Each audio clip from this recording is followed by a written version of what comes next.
Hi friends, நம்ம இன்றைக்கி கடலை மாவு போண்டா எப்படி செய்கிறதுன்னு பார்க்கலாம். அதுக்கு தேவையான பொருள் கடலை மாவு ஒரு 1/4 கிலோ, வெங்காயம் பெரிய வெங்காயம் மீடியம் சைஸ் வெங்காயம் எடுத்து நல்லா பொடியாக நறுக்கி வச்சுக்கோங்க. அப்புறம் கருவேப்பிலையும் இந்த மாதிரி பொடியாக நறுக்கிக்கோங்க. மல்லி இலையும் இந்த மாதிரி பொடியாக நறுக்கிங்க. அப்புறம் ஒரு 5 பச்சை மிளகாய் இந்த மாதிரி பொடியாக நறுக்குனது. இது சமையல் சோடா கொஞ்சம், உப்பு தேவையான அளவு, அப்புறம் இந்த வெங்காயம் வதக்கிறதுக்கு தேவையான அளவு குக்கிங் ஆயில், இந்த மாவு கரைக்கிறதுக்கு தேவையான அளவு தண்ணி. இது போக போண்டா பொரிக்கிறதுக்கு நீங்கள் எண்ணெய் எடுத்து வச்சுக்கோங்க. வாங்க நம்ம இப்போ கடலை மாவு போண்டா எப்படி செய்கிறதுன்னு பார்க்கலாம். அடுப்பில் இந்த மாதிரி ஒரு பேன் வச்சு நம்ம தேவையான அளவு குக்கிங் ஆயில் ஆட் பண்ணிக்கலாம். அதில் கடுகு ஆட் பண்ணிக்கலாம். கடுகு பொரிஞ்சதுக்கப்புறம் நம்ம நறுக்கி வச்சிருக்கக்கூடிய வெங்காயத்தை ஆட் பண்ணிக்கலாம். அப்புறம் பச்சை மிளகாய் ஆட் பண்ணிக்கலாம்.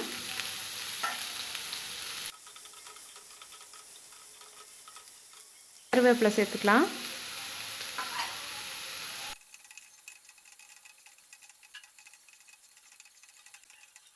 வெங்காயம் நல்லா வதங்கட்டும்.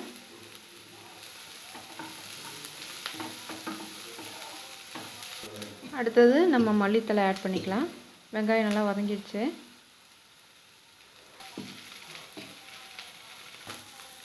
இப்போ பார்த்திங்கன்னா வெங்காயம் பச்சை மிளகாயெல்லாம் நல்லா வதங்கிடுச்சு.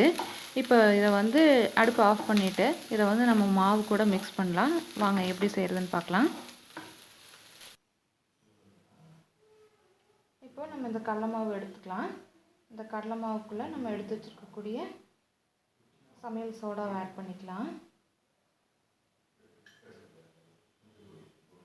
அப்புறம் மாவுக்கு தேவையான அளவு உப்பு ஆட் பண்ணிக்கலாம்.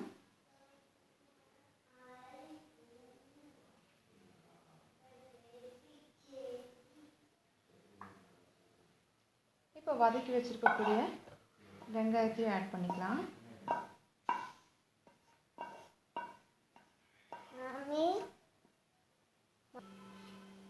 இங்கே பாருங்கள், நம்ம இப்போ கடலை மாவு வறுத்து வச்சுருக்கக்கூடிய வெங்காயம், அப்புறம் அந்த ஆப்ப சோடா, உப்பு எல்லாம் சேர்ந்து இந்த மாதிரி ஃபஸ்ட்டு தண்ணி இல்லாமல் ஃபுல்லாக யூனிஃபார்மாக வர மாதிரி கலந்து வச்சுக்கோங்க.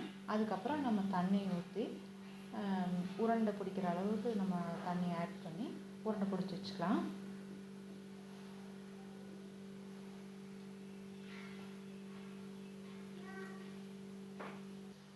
இங்கே பாருங்கள், இந்த மாதிரி தண்ணி ஊற்றி மிக்ஸ் பண்ணி வச்சுருக்கோம். இந்த மாதிரி பதத்துக்கு வரணும். இப்போ என்ன பண்ணுறீங்கன்னா, இந்த மாதிரி நல்லா இது பண்ணி வச்சுட்டு ஒரு 20 நிமிஷம் அப்படியே வச்சுருங்க. 20 நிமிஷத்துக்கு அப்புறம் நம்ம எண்ணெய் பிடிச்சி எண்ணெயில் பொரித்து எடுத்துக்கலாம். இப்போது ஒரு அரை மணி நேரம் ஆயிடுச்சு இந்த மாவு பிசைஞ்சு வச்சு. இப்போ என்ன பண்ணிக்கலாம்னா, இந்த மாதிரி ஒரு இலை எடுத்துகிட்டு இந்த இலையில நம்ம உருண்டை பிடிச்சி வச்சுக்கலாம். உருண்டை பிடிக்கும்போது கையில் கொஞ்சம் தண்ணி தொட்டுக்கோங்க, இல்லாட்டி உருண்டை கையில் ஒட்டிகிட்டே வரும். சப்போஸ் உங்கள் வீட்டில் வாழை இலை இல்லைன்னா என்ன பண்ணுங்கன்னா, ஒரு பாலித்தீன் ஷீட் எடுத்து அதில் ஒரு எண்ணெய் தடவி வச்சுக்கோங்க. அதுக்கப்புறம் உருட்டி அந்த கவர் மேலே வச்சுக்கோங்க. இப்போ நம்ம உருட்டின உருண்டையெல்லாம் எடுத்து நம்ம எண்ணெயில் போட்டு பொரிச்சு எடுக்கலாம். இப்போது நம்ம இந்த மாதிரி ஒரு வாணலியில் எண்ணெய் எடுத்துகிட்டு எண்ணெய் நல்லா காஞ்சதுக்கப்புறம் அந்த உருட்டி வச்சுருக்கக்கூடிய போண்டாவை நம்ம உள்ளே போட்டுக்கலாம். நல்லா இந்த மாதிரி ரவுண்டாக பால் மாதிரி உருட்டி வச்சுக்கோங்க. தண்ணி அளவாக சேர்த்துனிங்கன்னா நல்லா ஒரு ரவுண்டு பாலாக வரும்.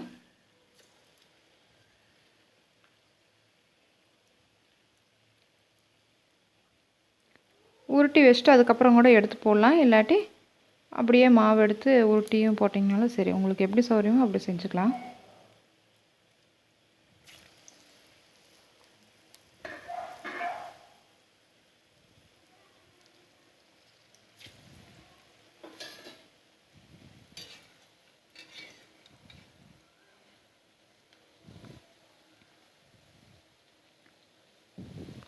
ஒரு யூனிஃபார்மாக ப்ரௌனாக வர மாதிரி வறுத்து எடுத்து வச்சுக்கோங்க.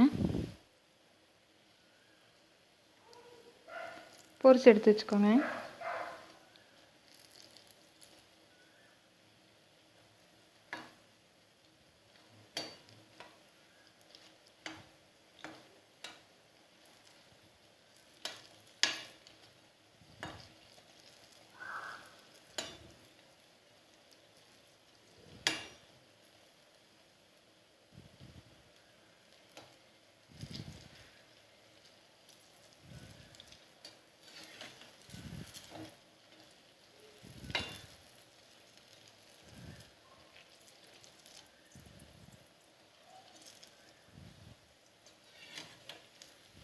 பாருங்கள், இந்த மாதிரி நல்லா கோல்டன் ப்ரௌனாக வந்திருக்கு. இந்த மாதிரி பொரிச்சு எடுத்துக்கோங்க.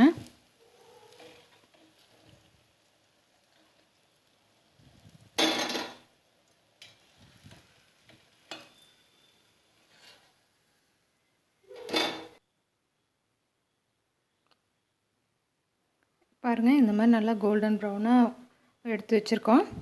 இப்போ நம்ம டீ கடை போண்டா ரெடி. ரொம்ப டேஸ்ட்டாக இருக்கும். நீங்கள் உங்கள் வீட்டில் செஞ்சு பாருங்கள். பிடிச்சிருந்தா கமெண்ட் பண்ணுங்கள், மற்றவங்களுக்கும் ஷேர் பண்ணுங்கள். இன்னொரு வீடியோவில் பார்க்கலாம் ஃப்ரெண்ட்ஸ். பை.